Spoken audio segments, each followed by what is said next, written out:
कहते समस्याओं को श्रृंगार बना लो और समस्याओं की जटा में ज्ञान की गंगा बहाओ। अगर ज्ञान की गंगा तुम्हारे मस्तिष्क में रहेगी तो तुम्हारी समस्याएं तुम्हारा कुछ बिगाड़ नहीं पाएगी। इसलिए गंगा, फिर और नीचे उतरिए, नजर थोड़ा नीचे लाइए, तक मस्तक पर क्या है शिव जी के? चंद्र है। चंद्र शीतलता का प्रतीक है, चंद्र धर्म का प्रतीक है। शिव जी कहते हैं जहां भी संसार में जाइए तुम्हारे धर्म का तेज तुम्हारे मस्तक से चमकना चाहिए। धर्म में तुम्हारी, अपने संस्कृति में तुम्हारी रुचि, तुम्हारा प्रेम होना चाहिए। अभी तक तुम अविवाहित थे और कोई कटुआ के माँ बाप के सामने बोल देते थे तो माँ बाप हंसते थे और यही कहते थे कि हमारा बेटा ना बड़ा क्रोधी है, इसको गुस्सा बहुत आता है। लेकिन अब तुम गृहस्थ जीवन में प्रवेश कर रहे हो, अगर आप कोई कटु वाक्य माँ बाप के सामने बोलोगे तो फिर तुम्हारी कम तुम्हारे पत्नी की आलोचना अधिक होगी। और होता यही है, तुम्हारा बेटा हमारा कुछ बोले गुस्से में तो हम हंस के कह देते हैं बहुत क्रोध आता है हमारे बेटे को, लेकिन उसी का ब्याह हो जाता है तब अगर कुछ अकड़ कर बोलते तब हम क्या कहते हैं? आ गई ना सिखाने वाली, गुरु आ गई, उसी ने सिखाया होगा, बिगाड़ दिया मेरा बेटा। रे बेटा तेरा पहले ही बिगड़ा था, उसने बेचारी ने क्या बिगाड़ दिया, दूसरे को क्यों दोष देता है? तो इसलिए गृहस्थ में जब प्रवेश करें तो अपने वाणी को और हृदय को शीतल बना लें। ऐसी वाणी बोलिए क्या? मन का आपा खोए और औरन को शीतल करहु आपहु शीतल होए। अब शंकर जी के गणों ने सुना था कि दूल्हा ब्याहने जाना तो सेहरा भी पहनता है। बोले भैया सेहरा कहाँ मिलेगा? बोले माली की दुकान पर। बोले हम जाए तो माली जिंदा बचेगा क्या? बोले बिल्कुल नहीं बचेगा। बोले फिर सेहरा कहाँ से लाएं? एक ने कहा हम लाते हैं सेहरा।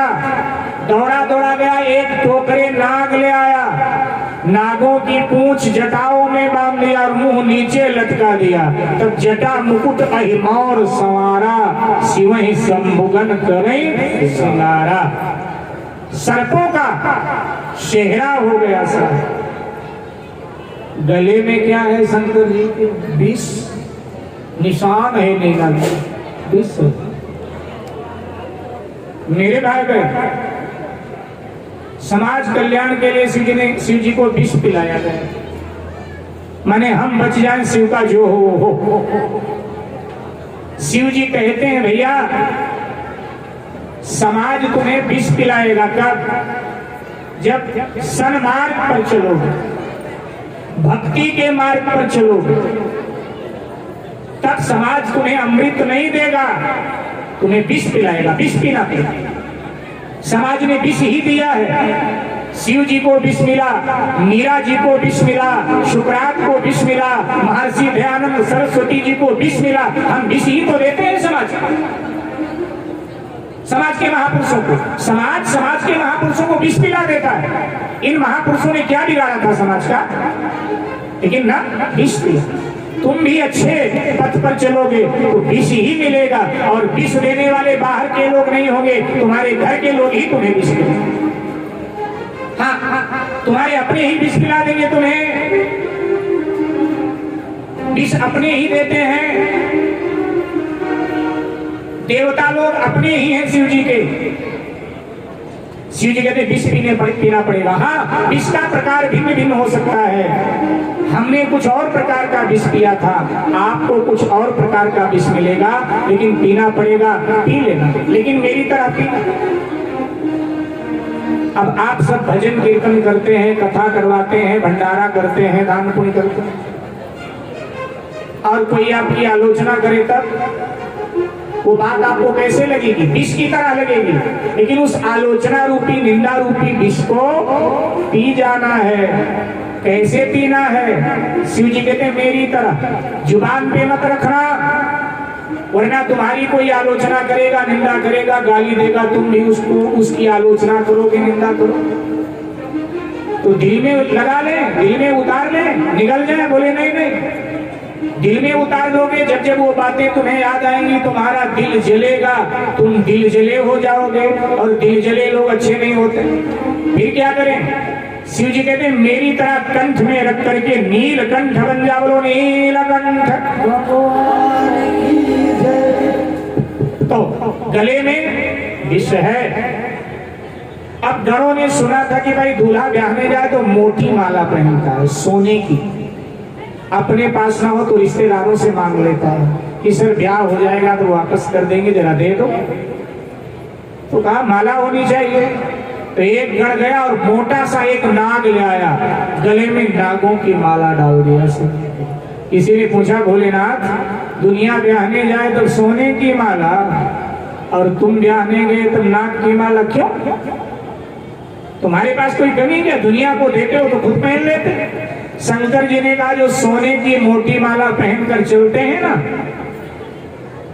गर्दन उठाकर, उनको शिक्षा देने के लिए हम नाग की माला पहनते। क्या शिक्षा देते हो? बोले उनको हम शिक्षा देते हैं कि भैया सोना तुम्हारे पास है तो दिखाओ मत, छुपाओ। सोना दिखाने की वस्तु नहीं है साहब, कान खोल के सुन लो, माताएं बहनें विशेष सुने, सोना दिखाने की वस्तु नहीं है। रिश्तेदारी में जाओ, नातेदारी में जाओ, बरादरी में जाओ, सुरक्षा है तो सोना पहन के उनको दिखाओ।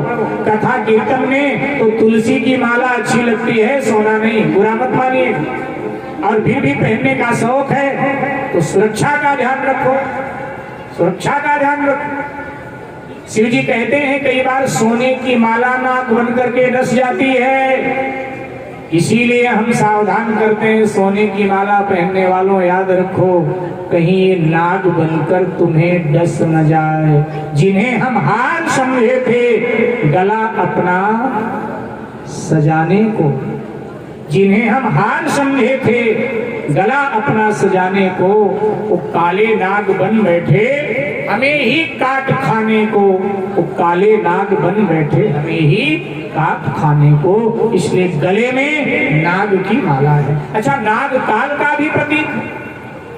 शिव जी कहना चाहते हैं ब्याहने वालों ब्याहने जाओ, ब्याह मैंने भी किया था तुम भी करो, लेकिन याद रखो काल को, काल तुम्हारे गले में फंदा डाले, काल को याद रखो। अब शंकर जी के गणों ने सुना था कि दूल्हा जब ब्याहने जाता है ना तो 2-4 दिन पहले शरीर पर उसके कुछ मला जाता है। ये नहीं पता था कि पीला मला जाता है कि काला मला जाता है। क्या मला जाता है हरिनगर में?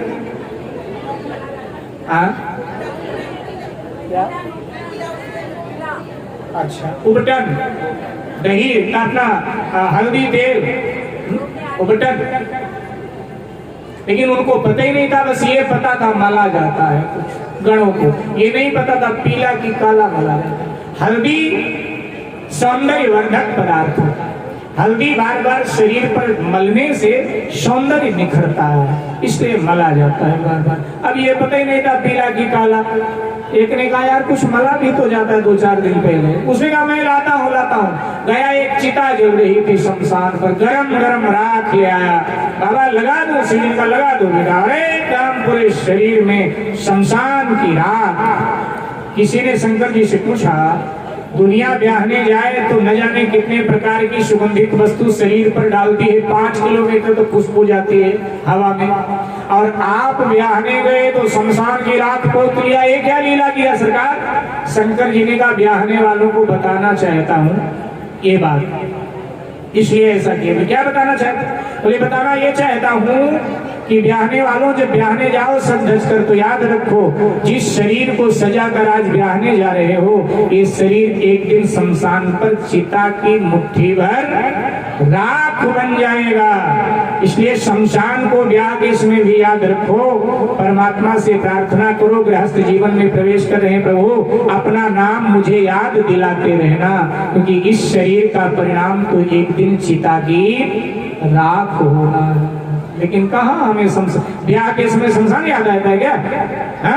कोई शमशान का नाम ले लेके जा रहा तो पिटाई हो जाएगी उसकी। हा?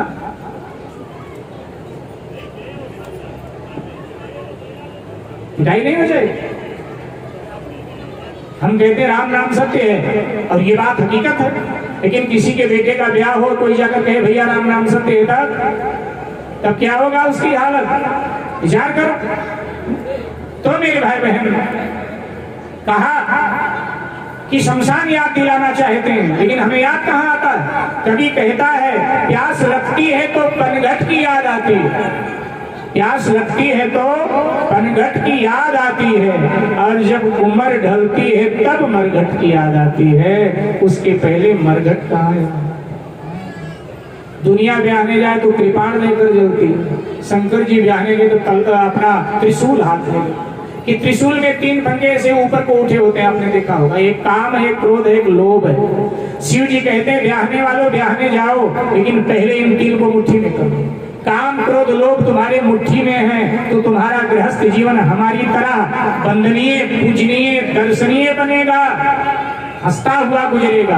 अगर तुम काम क्रोध लोभ के मुट्ठी में हो तो फिर तो रोता झिझकता हुआ तुम्हारा जीवन बीतेगा। पहले इन तीनों पर नियंत्रण करो, उनको अपनी मुट्ठी में करो। जब जरूरत है तब इनका प्रयोग करो, फिर अपने मुट्ठी में। अब क्रोध तो शंकर जी ने भी किया नहीं किया। काम को जलाना था तो क्रोध किया, बुराई पर क्रोध करो। हमेशा क्रोध में तने मत रहो। कई लोग हमेशा क्रोध में तने रहते हैं, और जो हमेशा क्रोध में तने रहते हैं उनका चेहरा बिगड़ जाता है, बड़े बदसूरत लगेगा, फटे फटे से। ये जो ढोलक होता है, तबला होता है, ये जो साज सितार होते हैं, वायलिन होते हैं, तो जब इनको बजाना होता है ना तो संगीतकार लोग इनको चढ़ा देते हैं।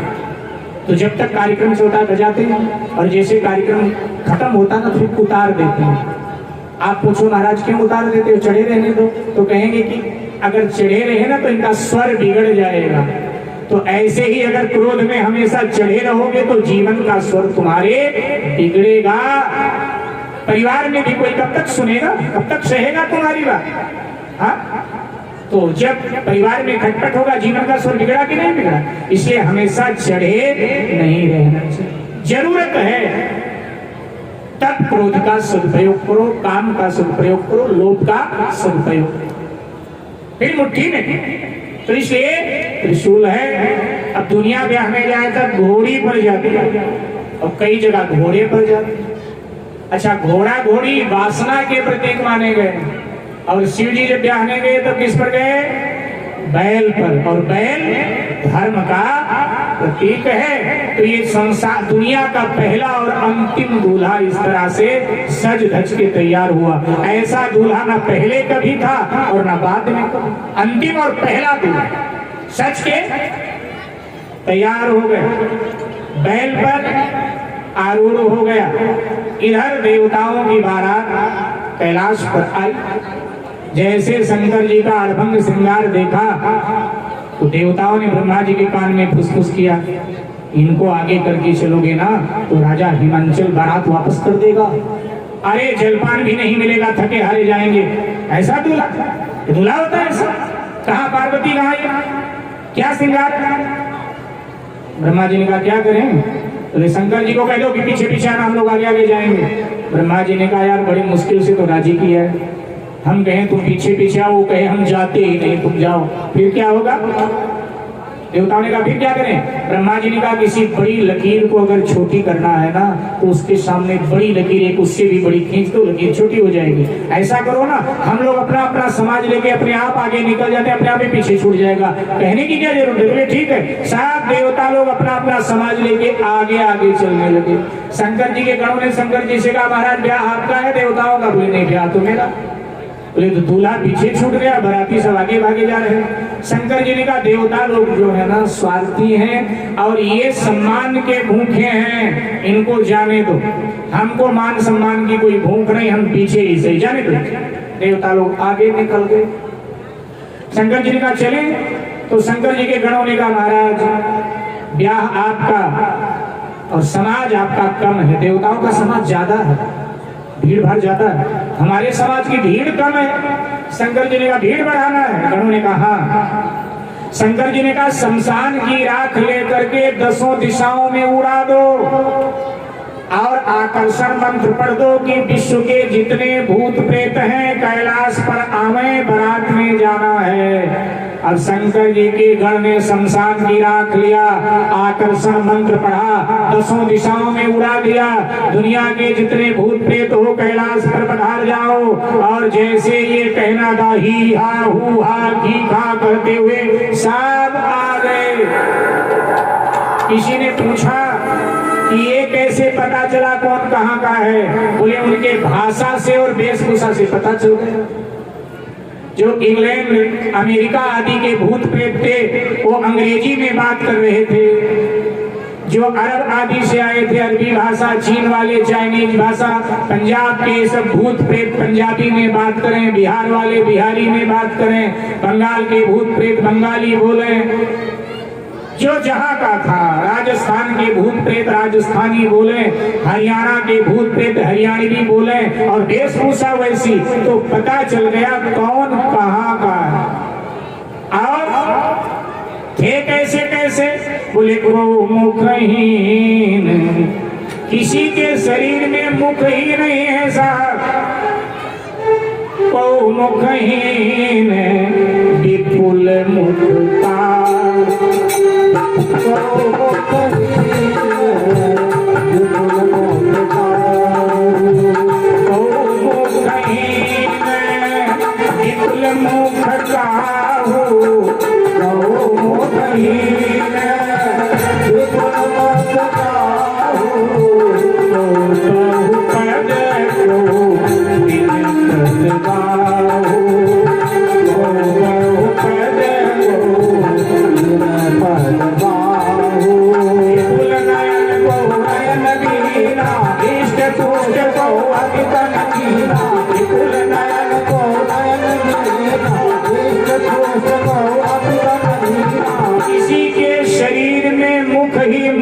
और किसी के शरीर में एक भी मुख नहीं, किसी के शरीर में आंखें ही आंखें और किसी के शरीर में एक भी आंख नहीं, किसी के शरीर में हाथ ही हाथ, किसी के शरीर में एक भी हाथ नहीं, किसी के शरीर में पांव ही पांव, किसी के शरीर में एक भी पांव नहीं, किसी का मुख हाथी जैसा, घोड़ा जैसा, गधा जैसा, क्या क्या, क्या?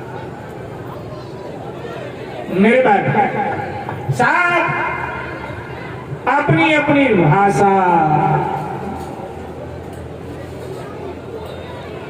कई लोग कहते हैं कि वो कौन सा मंत्र पढ़ा था कि भूत प्रेत आ गए? तो शास्त्रों में तो मिला नहीं कोई मंत्र। पूज्य मामा जी अपनी कथा में कहा करते थे कि ये मंत्र पढ़ा था। बोले ये कौन सा मंत्र? बोले भैया सागर मंत्र है। बोले क्या पढ़ा था? तो पूज्य मामा जी की बात है। पूज्य मामा जी अपनी कथा में कहा करते थे कि यही पढ़ा था। क्या क्या पढ़ा था? बोले अकाइन हो ककाइन हो सिसुआ पर के डाइन हो, अकाइन हो ककाइन हो सिसुआ पर के डाइन हो, अकाइन हो ककाइन हो सिसुआ पर के डाइन हो, अकाइन हो ककाइन हो सिसुआ पर के डाइन हो। नमक हो बेताल हो कुष्मांड हो कंकाल हो, नमक हो बेताल हो कुष्मांड हो कंकाल हो। भैरव वीर भद्र हो सभी यहाँ एकत्र हो, भैरव वीर भद्र हो सभी यहाँ एकत्र हो। बम भोला है बुला रहे कहा है तू जा रहे, बम भोला है बुला रहे बिका है तू। समाज लेके आइए बारात को सजाइए, समाज लेके आइए बारात को सजाइए। अकाइन हो जकाइन हो सिसुआ पर के डाइन हो, अकाइन हो ककाइन हो सिसुआ पर के डाइन हो।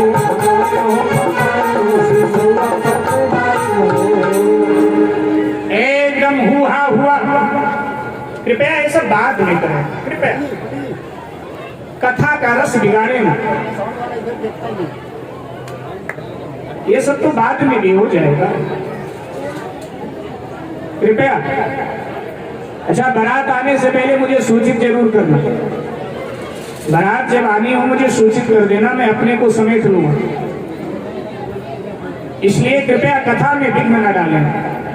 ये सब बाद में हो जाएगा, खूब लुटाइए लेकिन बाद में। जय जय श्री सीताराम, जय जय श्री सीताराम।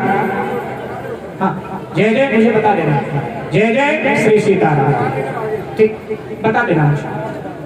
तो मेरे भाई बहन, मैं आपसे निवेदन, क्या हो रहा है?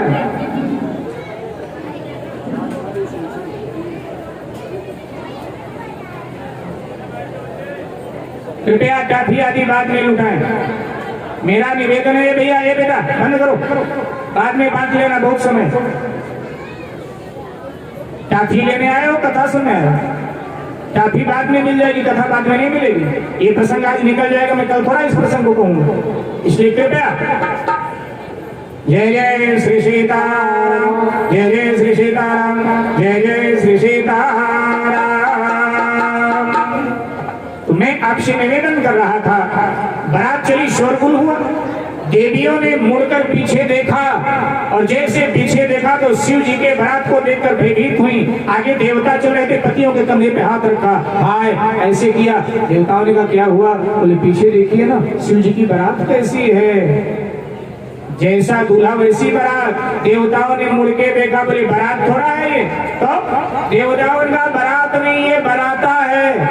देवियों ने कहा बराता क्या होता है? बोले बारात में सुंदर सुंदर लोग जाते हैं, बारात में मनुष्य जाते हैं, देवता जाते हैं, सुंदर सुंदर लोग। और इसमें तो सब लूले लंगड़े कोढ़ी अमले सब हैं, भूत प्रेत राक्षस सब हैं। ये बारात नहीं, बराता है। कैसे? तो देवताओं ने कहा जस दुल्हा तस बनी बराता, जस दुल्हा तस बनी बराता, जस दुल्हा